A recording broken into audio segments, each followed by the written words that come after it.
Assalamualaikum warahmatullahi wabarakatuh. Kami dari kelompok 1 kelas 11 IPS 1 akan memaparkan sebuah materi pembelajaran ekonomi, yaitu tentang perdagangan internasional. Perkenalkan, nama saya Asep Imansyah. Perkenalkan, nama saya Rija Ditya Driansyah. Nama saya Lydia Marigareta. Nama saya Salsa Nur Aini. Dan nama saya Imam Anwar Fauji. Baik, kita mulai videonya dan selamat menyaksikan. Pada materi bab perdagangan internasional kali ini, kelompok kami akan membahas beberapa materi, diantaranya yaitu 1. Pengertian perdagangan internasional, 2. Manfaat perdagangan internasional, 3. Faktor penghambat dan pendorong perdagangan internasional, 4. Teori perdagangan internasional, dan 5. Kebijakan perdagangan internasional. Apa itu perdagangan internasional? Jadi, perdagangan internasional adalah kegiatan transaksi jual beli barang dan jasa antar negara. Manfaat perdagangan internasional adalah yang pertama, ada peluang kerja terbuka luas. Yang kedua, membuat hubungan baik antar negara. Yang ketiga, meningkatkan kemakmuran suatu negara. Yang keempat, memperluas pasar dan meningkatkan perdagangan. Yang kelima, kebutuhan hidup mudah terpenuhi. Di sini juga ada faktor pendorong dan faktor penghambat perdagangan internasional. Yang pertama, ada faktor pendorong perdagangan internasional. Ini terjadi karena beberapa faktor, antara lain perbedaan sumber daya alam, selera, penghematan biaya produksi, dan perbedaan teknologi. Yang pertama, ada perbedaan sumber daya alam. Perbedaan ini dimiliki setiap negara berbeda-beda. Untuk mendapatkan sumber daya alam yang dibutuhkan dan tidak dimiliki suatu negara, itu diperlukan pertukaran antar negara. Pertukaran antar negara tersebut menyebabkan terjadinya perdagangan internasional. Misalnya, Indonesia banyak mengekspor tekstil ke Amerika Serikat karena sumber daya alam yang kita miliki memungkinkan Indonesia memproduksi tekstil dengan harga murah. Bahkan sebaliknya, dari Amerika Serikat kita banyak mengimpor mobil. Karena apa? Karena Amerika Serikat dapat memproduksi mobil dengan murah. Yang kedua, ada selera. Contohnya itu Indonesia mengimpor apel dari Australia.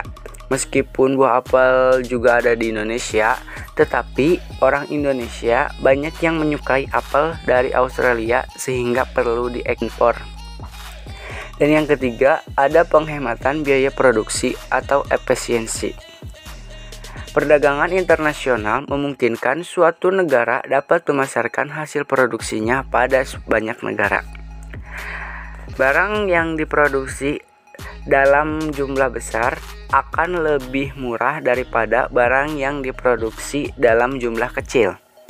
Masalah efisiensinya juga menjadi alasan tidak diproduksinya barang berteknologi tinggi oleh negara berkembang.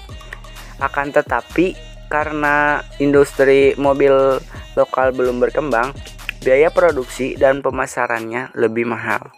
Dan yang keempat, ada perbedaan teknologi.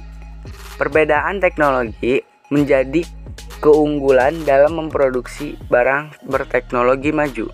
Sebagian negara masih belum mampu menerapkan teknologi maju dengan baik. Negara yang menggunakan teknologi maju dan dapat menjual barang dengan harga murah pada negara yang berteknologinya sederhana. Misalnya, Indonesia mengimpor mobil dari Jepang karena Jepang telah lebih maju dalam teknologi pembuatan mobil. Dan yang kedua, ada faktor penghambat perdagangan internasional. Faktor penghambat internasional diantaranya yang pertama, tidak amannya suatu negara. Contohnya, jika suatu negara tidak aman, maka perdagangannya itu beralih ke negara lain yang lebih aman. Supaya apa? Supaya para pedagang untuk melakukan perdagangan internasional. Dan yang kedua, ada kebijakan ekonomi internasional oleh pemerintah. Ada beberapa kebijakan ekonomi suatu negara yang menghambat kelancaran perdagangan internasional. Misalnya, pembatasan jumlah impor, pengukutan biaya impor atau ekspor yang tinggi, perizinan yang berbelit-belit. Ketiga, ada tidak stabilnya kurs mata uang asing. Kurs mata uang asing yang tidak stabil membuat para eksportir maupun importir mengalami kesulitan untuk menentukan harga valuta asing. Kesulitan tersebut berdampak pula terhadap harga penawaran maupun permintaan dalam perdagangan. Teori apa sajakah yang ada di perdagangan internasional? Dalam perdagangan internasional memiliki dua teori. Yang pertama, ada teori keunggulan mutlak atau absolute advantage theory dari Adam Smith. Mengatakan bahwa suatu negara disebut memiliki keunggulan mutlak dari negara lain jika negara tersebut mampu memproduksi lebih banyak barang daripada negara lain dengan menggunakan sumber daya produksi yang sama. Dengan contohnya sebagai berikut. Menurut teori keunggulan mutlak, dengan melakukan spesialisasi pada produksi barang yang produktivitasnya lebih tinggi dibandingkan negara lain, negara tersebut akan memperoleh keuntungan dalam perdagangan internasional. Jepang menikmati keuntungan 4 kursi rotan, sedangkan Indonesia menikmati keuntungan 4 kalkulator. Lalu selanjutnya teori yang kedua, yaitu teori keunggulan komparatif atau comparative advantage theory dari David Ricardo. Mengatakan bahwa dua negara akan tetap melakukan pertukaran melalui perdagangan internasional walaupun salah satu negara mempunyai semua keunggulan. Dapat kita lihat dari contoh sebagai berikut. Meskipun Australia memiliki keunggulan mutlak dalam produksi wool dan katun, kedua negara tetap akan memperoleh keuntungan jika melakukan perdagangan setelah berspesialisasi pada produksi barang yang memiliki keunggulan komparatif atau perbandingan lebih besar. Itulah dua teori yang ada pada perdagangan internasional. Kebijakan perdagangan internasional di bidang impor antara lain: 1. Kuota. Kuota merupakan jumlah yang ditetapkan untuk suatu kegiatan dalam satu masa atau suatu waktu tertentu. 2. Tarif. Kebijakan tarif merupakan kebijakan pemerintah dengan menetapkan tarif tinggi untuk mengimpor suatu jenis barang. 3. Subsidi.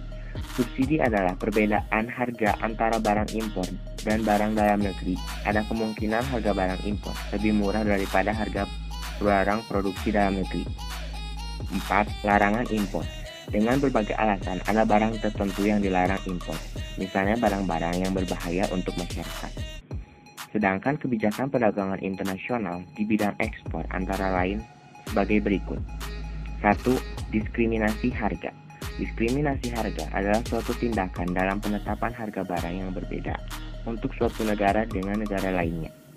Untuk barang yang sama, harga untuk negara yang satu lebih mahal atau lebih murah daripada negara lainnya. 2. Pemberian premi atau subsidi. Kebijakan ini adalah kebijakan yang diambil oleh pemerintah untuk memajukan ekspor dengan memberi premi kepada badan usaha yang melakukan ekspor. Pemberian premi itu antara lain berupa bantuan biaya produksi serta pembebasan pajak dan fasilitas lainnya. 3. Dumping. Dumping adalah kebijakan yang diambil oleh pemerintah dengan menetapkan barang ekspor harga barang di luar negeri lebih murah daripada harga di dalam negeri. 4. Politik dagang bebas. Politik dagang bebas merupakan suatu kebijakan yang membuat masing-masing pemerintah memberi kebebasan dalam kegiatan ekspor dan impor. 5. Larangan ekspor. Kebalikan dari larangan impor, larangan ekspor merupakan kebijakan suatu negara untuk melarang ekspor barang-barang tertentu ke luar negeri. Tujuan yang pertama, menaikkan devisa negara. Yang kedua, memenuhi kebutuhan yang ada di negara lain.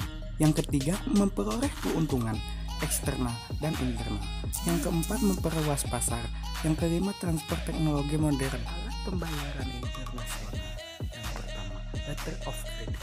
Letter of credit adalah suatu surat yang dikeluarkan oleh pihak bank di negara dari pihak yang mengimpor barang atau importir, di mana bank bersangkutan menyetujui dan membayar wesel yang ditarik oleh penjual barang eksportir.